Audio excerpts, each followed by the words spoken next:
ശാന്തി. നമ്മുടെ ജീവിതത്തിൽ മുഖ്യമായിട്ടും 2 വിഭാഗം ആളുകളെ അധികം ആളുകളും മീറ്റ് ചെയ്യാറുണ്ട്. ഇവർ മീറ്റ് ചെയ്യുന്നത് കുറവാണെങ്കിൽ നിങ്ങളുടെ സൗഭാഗ്യം എന്ന് ഞാൻ പറയും. നിങ്ങൾ എത്ര വേണ്ടെന്ന് വെച്ചാലും മീറ്റ് ചെയ്യാൻ നിർബന്ധമായിട്ട് നമ്മൾ കൂടിക്കാഴ്ച നിരന്തരം നടത്തിക്കൊണ്ടിരിക്കുന്ന 2 വിഭാഗം ആളുകളുണ്ട്. ഒരു വിഭാഗം വിമർശകന്മാർ. നിങ്ങൾ എന്ത് ചെയ്താലും ശരി, നിങ്ങളെക്കൊണ്ട് അതാവില്ല, നിങ്ങളെക്കൊണ്ട് ഇതാവില്ല, എന്തിനാ ഇങ്ങനെ പുറപ്പെട്ടത്, എന്തിനാ അത് ചെയ്യാൻ പുറപ്പെട്ടത്, ഇതൊന്നുമല്ലല്ലോ യഥാർത്ഥമായിരിക്കുന്ന വിധി, അങ്ങനെ പോകണം ഇങ്ങനെ പോകണം എന്ന് പറഞ്ഞുകൊണ്ട് നിങ്ങൾ ചെയ്യുന്ന, നിങ്ങളെക്കൊണ്ട് എന്ത് ചെയ്യാൻ നോക്കിയാലും അതൊന്നും നിങ്ങൾക്ക് ചേരുന്നതല്ല, അവസാനം ചുരുക്കി പറഞ്ഞാൽ നിങ്ങൾ ഒന്നിനും കൊള്ളുന്നതല്ല എന്ന് നിങ്ങളോട് പറയാതെ പറയുന്ന ഒരു കൂട്ടം ആളുകളുണ്ട്, പക്കാ വിമർശകന്മാർ. നിങ്ങൾ എന്ത് ചെയ്താലും അതിൻ്റെ ഉള്ളിൽ എന്ത് നെഗറ്റീവ് കണ്ടെത്തണമെന്ന് മാത്രമേ അവർ നോക്കുള്ളൂ. അതിലെത്രമാത്രം പോസിറ്റിവിറ്റി ഉണ്ട്, എത്രമാത്രം നിങ്ങളുടെ ആ തോട്ട്സ്, എനർജി, കമ്മിറ്റ്മെൻറ്റ്, സമർപ്പണം ഒക്കെ കൂടിയിട്ടാണ് നിങ്ങൾ ആ കാര്യം ചെയ്യുന്നത് അവർ കാണുകയില്ല, അവർ അറിയൂല. അതിൻ്റെ ഉള്ളിൽ നിന്ന് എന്തെങ്കിലും നെഗറ്റീവ് കണ്ടെത്താനുണ്ടെങ്കിൽ അത് കണ്ടെത്തുകയും ചെയ്യും, അത് പറയുകയും ചെയ്യും. അതിലൂടെ കുറച്ച് നിമിഷങ്ങളിലേക്കെങ്കിലും നിങ്ങളുടെ മനസ്സിനുള്ള ഉന്മേഷവും ഉത്സാഹവും ധൈര്യവും ഒക്കെ ചോർത്തിക്കളഞ്ഞുകൊണ്ട് നിങ്ങളെ ദുർബലരാക്കാൻ വേണ്ടി ശ്രമിക്കുന്നതായിരിക്കുന്ന ഒരു കൂട്ടം ആളുകൾ. വേറൊരു കൂട്ടം ആളുകൾ ഉപദേഷ്ടാക്കൾ.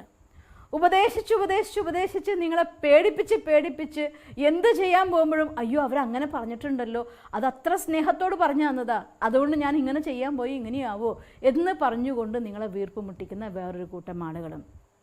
ഈ 2 കൂട്ടം ആളുകളുടെയും ഒരു പ്രധാനമായിരിക്കുന്ന ലക്ഷ്യം ഏതെങ്കിലും രീതിയിൽ അവർ ചാർത്തിത്തരുന്ന ലേബൽ നിങ്ങളുടെ മേലെ ഒട്ടിക്കാനും നിങ്ങൾ ആ ലേബലും നെറ്റിയിൽ ചാർത്തിക്കൊണ്ട് ജീവിതകാലം മുഴുവൻ ഞാൻ അങ്ങനെയാണ് എന്ന് വിചാരിച്ച് നടക്കാനുമാണ്. ഇത് തന്നെയാണ് ഒരു വലിയ വിഭാഗം നമ്മുടെ സമൂഹത്തിലെ ആളുകൾക്ക് സംഭവിച്ചു പോകുന്നതും. ഇതൊക്കെ തന്നെയാണ് നമ്മുടെ സമൂഹത്തിൻ്റെ മനുഷ്യൻ സമൂഹ ജീവിയാണ്. തീർച്ചയായിട്ടും നമ്മൾ ഏറ്റവും വലിയ അനുഗ്രഹീതരാണ്. പങ്കുവെക്കാനും സ്നേഹിക്കാനും കൊടുക്കാനും ഒക്കെയുള്ളതാ ജീവിതം. പക്ഷേ മാറി വന്ന് എല്ലാം അതിൻ്റെ വികൃത മുഖങ്ങൾ കാണിക്കാൻ തുടങ്ങിയപ്പോൾ ഈ സമൂഹത്തിൽ നമുക്ക് കിട്ടിയ ഏറ്റവും വലിയ ശാപം എന്ന് പറയുന്നതും ഇതൊക്കെ തന്നെയാണ്. കാരണം നമ്മളെ ഒന്നുകിൽ വിമർശിച്ചു കൊല്ലും, അല്ലെങ്കിൽ ഉപദേശിച്ചു കൊല്ലും. ഏതെങ്കിലും രീതിയിൽ നിങ്ങൾ അവർ ഒട്ടിക്കുന്ന ലേബലിൽ നിന്ന് മാറി ജീവിക്കാൻ സമ്മതിക്കാത്ത ഒരു വലിയ വിഭാഗം ആളുകളെ നമുക്ക് സമൂഹത്തിൽ കാണാൻ പറ്റും. തീർച്ചയായിട്ടും നിങ്ങൾ അത്തരം ആളുകൾ നിങ്ങളോട് സംസാരിക്കാൻ വരുമ്പോൾ മനസ്സിലാക്കിക്കൊള്ളുക. ഇനി അഥവാ നിങ്ങളുടെ അടുത്ത് അത് ശരിയാവില്ല, ഇത് ശരിയാവില്ല എന്ന് പറയുമ്പോൾ ഒറ്റ ചോദ്യം അവരോട് ചോദിക്കുക, എന്തുകൊണ്ട് ശരിയാവില്ല?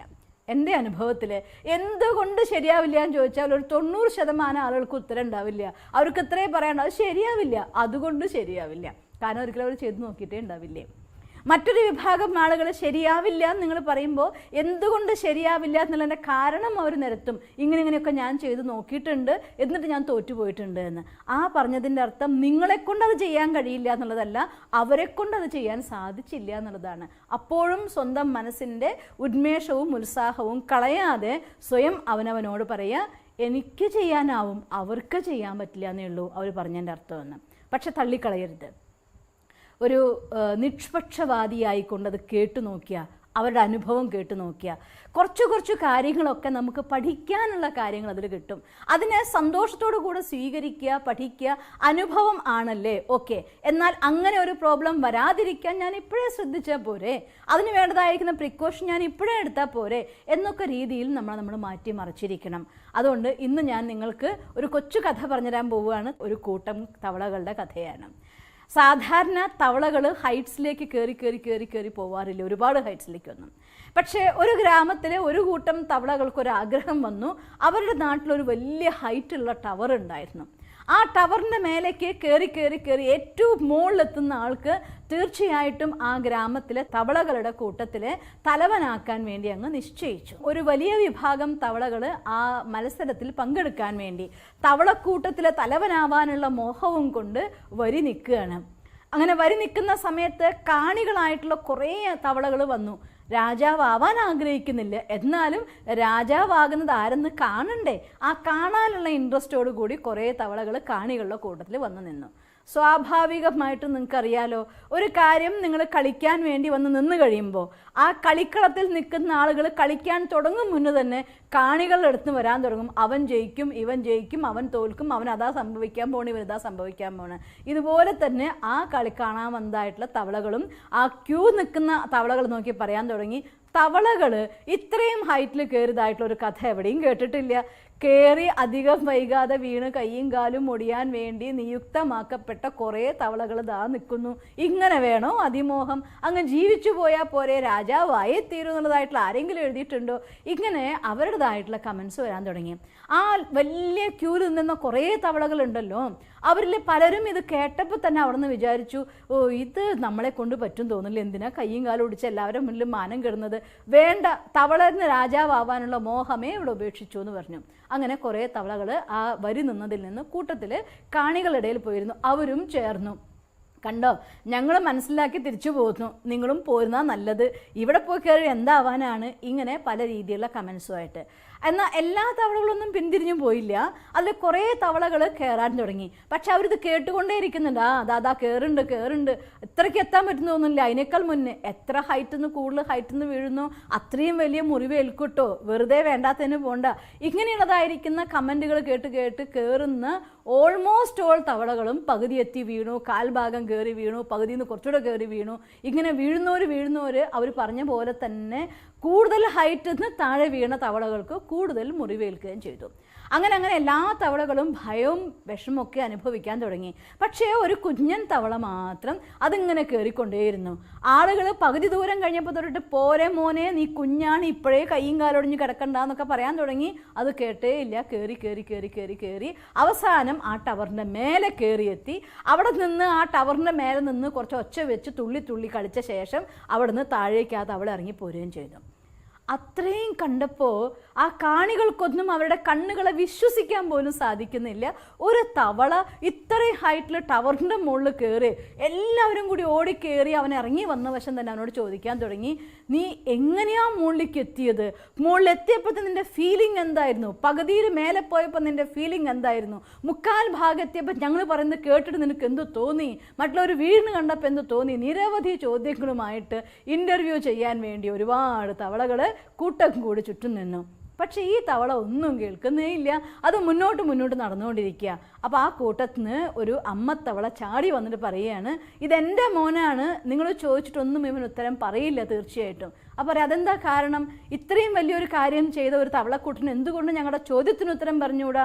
അപ്പോൾ പറയുകയാണ്, ഒരു രക്ഷയില്ല, അവന് ചെവി കേൾക്കില്ല, നിങ്ങൾ പറയുന്നതൊന്നും അവന് കേൾക്കില്ല എന്ന്. ഇത് തന്നെയാണ് നമ്മുടെ ജീവിതത്തിലും വേണ്ടത്. നമ്മൾ മുന്നോട്ടുള്ള യാത്രയിൽ പോകുമ്പോൾ 90% ആളുകളും താഴെ നിന്ന് കുറ്റം പറയാനുള്ളവരായിരിക്കും. കുറച്ച് ആളുകൾ കയറിക്കഴിഞ്ഞ് വീണതിൻ്റെ മുറിവ് നിങ്ങളോട് എക്സ്പ്ലെയിൻ ചെയ്യാനുള്ള ആളുകളായിരിക്കും. കുറേ ആളുകൾ വീഴുന്നത് കാണുമ്പോൾ പേടിച്ച് പിന്തിരിഞ്ഞു പോകുന്ന ആളുകളായിരിക്കും. ആളുകളുടെ വിമർശനത്തെ പേടിച്ചുകൊണ്ട് എൻ്റെ ജീവിതത്തിൽ എല്ലാവരും ജീവിക്കും പോലെ അങ്ങ് ജീവിച്ചു മരിച്ചാൽ പോരെ, എന്തിനാ ഞാനിതൊക്കെ കേൾക്കാൻ പോകുന്നത്, എന്തിനാ ഇങ്ങനെ ടെൻഷൻ എടുക്കാൻ പോകുന്നത്, എന്തിനാ വിഷമിക്കാൻ പോകുന്നത് എന്നൊക്കെ പറഞ്ഞുകൊണ്ട് പിന്നോട്ട് പോകുന്ന ഒരുപാട് ആളുകളെയും കാണാം. പക്ഷേ അവിടെയൊക്കെ ചെവിയിൽ എന്തെങ്കിലും തിരുകിക്കൊള്ളണം. തിരുകാന്ന് വെച്ചാൽ എന്താ അർത്ഥം? കേൾക്കാതിരിക്കുക. ആരെന്ത് പറയുമ്പോഴും പറഞ്ഞോളൂ, അത് നിങ്ങൾ നിങ്ങളുടെ കാര്യം പറയാം, എൻ്റെ കാര്യം അതല്ല. നിങ്ങളെക്കൊണ്ട് ഇത്രയും വലിയൊരു ടാസ്ക്കാണോ ഇങ്ങനെ ചെയ്യാൻ പോകുന്നത്? എനിക്കത് ചെയ്യാൻ പറ്റും, നിങ്ങൾക്കേ പറ്റാത്തതുള്ളൂ. ഇനി പുറത്ത് പറഞ്ഞില്ലെങ്കിൽ അകത്തെങ്കിലും പറഞ്ഞോളാം, എനിക്ക് ചെയ്യാൻ പറ്റും, ഡോണ്ട് വറി. ഇങ്ങനെ നിങ്ങളുടെ നിസ്സംഗമായിരിക്കുന്ന ഭാവത്തോട് കൂടിയിട്ട് നമ്മുടെ ലക്ഷ്യത്തിലേക്ക് നിരന്തരം നടന്നുകൊണ്ടേയിരിക്കുക. ഒരു ദിവസം 1 ഇഞ്ച് നിങ്ങൾക്ക് മുന്നോട്ട് പോകാൻ പറ്റുള്ളൂ എങ്കിൽ, 2 സ്റ്റെപ്പേ മുന്നോട്ട് വെക്കാൻ പറ്റുള്ളൂ എങ്കിൽ, ഒരു വിഷമവും വേണ്ട, ഒരു ദിവസം ആ സ്റ്റെപ്പുകൾ അതിന് ലക്ഷ്യത്തിൽ എത്തിച്ചേരുക തന്നെ ചെയ്യും. നമുക്കറിയാലോ, ഏതൊരു ലോങ് ജേണിയും ആരംഭിക്കുന്നത് ആദ്യത്തെ സ്റ്റെപ്പിൽ നിന്നാണ്, അവസാനം അത് ലക്ഷ്യത്തിൽ എത്തിച്ചേരുകയാണ് ചെയ്യുന്നത്. ഈ ജീവിതത്തിൽ സഫലത നേടാൻ വേണ്ടി, ജീവിതത്തിൽ വിജയം നേടാൻ വേണ്ടി എല്ലാ പ്രതിബന്ധങ്ങളെയും തരണം ചെയ്തുകൊണ്ട് ആ സഫലതയുടെ സുഖം അനുഭവിക്കാൻ വേണ്ടി, എല്ലാ കഷ്ടപ്പാടുകളെയും മാറ്റിമറിച്ചുകൊണ്ട് സുഖത്തിൻ്റെ നാളുകളിലേക്ക് നമ്മൾ എത്തിച്ചേരാൻ വേണ്ടി ഒറ്റ കാര്യം നമുക്കും ചെയ്തേ പറ്റുള്ളൂ. ചെവി അടച്ചോളൂ, കാണണ്ട, കേൾക്കണ്ട, പറയുന്നവർ പറഞ്ഞോട്ടെ, ചെയ്യുന്നവർ ചെയ്തോട്ടെ, നമ്മൾ കാണേണ്ടത് ആകെ ലക്ഷ്യം മാത്രം. കുതിരേനെ കാപ്പ് കെട്ടി പറഞ്ഞയക്കുക എന്ന് പറയില്ലേ, കണ്ണ് കെട്ടിയിട്ട് ലക്ഷ്യത്തിലേക്ക് അയക്കുമെന്ന്. അതുപോലെ ലക്ഷ്യത്തിലേക്ക് യാത്ര ചെയ്യുമ്പോൾ നമ്മളും അതെ കാപ്പ് കെട്ടിയ കുതിരകളായിരിക്കണം. ലക്ഷ്യത്തിലേക്ക് മാത്രം കാണണം, അവിടേക്ക് മാത്രം ഓടണം. പറ്റുന്നത്ര ഓടിയാൽ മതി, ക്ഷീണിക്കണ്ട. വീണ്ടും ഓടിക്കോ നാളെ, വീണ്ടും ഓടിക്കോ നാളെ, നിരന്തരം ഓടിക്കൊണ്ടേയിരിക്കൂ. തീർച്ചയായിട്ടും നമുക്ക് നമ്മുടെ ലക്ഷ്യത്തിലെത്താൻ സാധിക്കുക തന്നെ ചെയ്യും. എല്ലാ പ്രതിബന്ധങ്ങളും എങ്ങനെയാണോ മഴക്കാലത്ത് മഴ പെയ്യുന്നത്, അത് കഴിഞ്ഞ ശേഷം വീണ്ടും തെളിഞ്ഞ നീലാകാശം വരും. അതുപോലെ തന്നെ സാഹചര്യങ്ങൾ, വിഷമങ്ങൾ, പ്രയാസങ്ങൾ, പ്രതിസന്ധികൾ മഴക്കാലായിട്ടും വേനൽക്കാലായിട്ടും ജീവിതത്തിൽ കടന്നു വരും. കാലാവസ്ഥ മാറും പോലെ ഇതും നിങ്ങളുടെ ജീവിതത്തിൽ മാറിക്കൊണ്ടേയിരിക്കും. നിരന്തരം യാത്ര ചെയ്യുന്ന ആൾ ഒരുപക്ഷെ തകർത്ത് മഴ പെയ്യുമ്പോൾ യാത്ര കുറച്ച് സ്ലോ ആയേക്കാം, അതികഠിനമായിരിക്കുന്ന ചൂടിൽ കുറച്ച് വെള്ളം കുടിക്കാൻ നിൽക്കേണ്ടി വന്നേക്കാം. എന്നാലും ലക്ഷ്യത്തിൽ നിങ്ങൾ എത്തിച്ചേരുക തന്നെ ചെയ്യും, നിരന്തരമായി യാത്ര ചെയ്യുന്നുവെങ്കിൽ. അതുകൊണ്ട് നമ്മുടെ ജീവിതത്തിൻ്റെ യാത്രയും ആരുടെയും വാക്ക് കേട്ടുകൊണ്ട്, ഉപദേഷ്ടാക്കളുടെ വാക്ക് കേട്ടുകൊണ്ട്, വിമർശകന്മാരുടെ വാക്കുകളിൽ മനം നൊന്തുകൊണ്ട് ഒരിക്കലും നിങ്ങൾ അവസാനിപ്പിക്കരുത്. നിരന്തരമായി നടന്നുകൊണ്ടേയിരിക്കൂ. തീർച്ചയായിട്ടും ലക്ഷ്യത്തിൽ എത്തുക തന്നെ ചെയ്യും. നിങ്ങൾക്ക് അങ്ങനെ ജീവിതത്തിൽ എത്താൻ സാധിക്കട്ടെ എന്ന് ഞാൻ ഈശ്വരനോട് പ്രാർത്ഥിക്കുന്നു. ഓം ശാന്തി.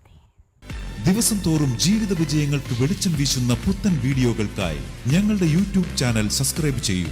നോട്ടിഫിക്കേഷൻ ലഭിക്കുന്നതിനായി ബെൽ ഐക്കൺ ക്ലിക്ക് ചെയ്യൂ. ഒപ്പം ഞങ്ങളുടെ ഫേസ്ബുക്ക്, ട്വിറ്റർ, ഇൻസ്റ്റാഗ്രാം പേജുകൾ ഫോളോ ചെയ്യൂ. നന്ദി.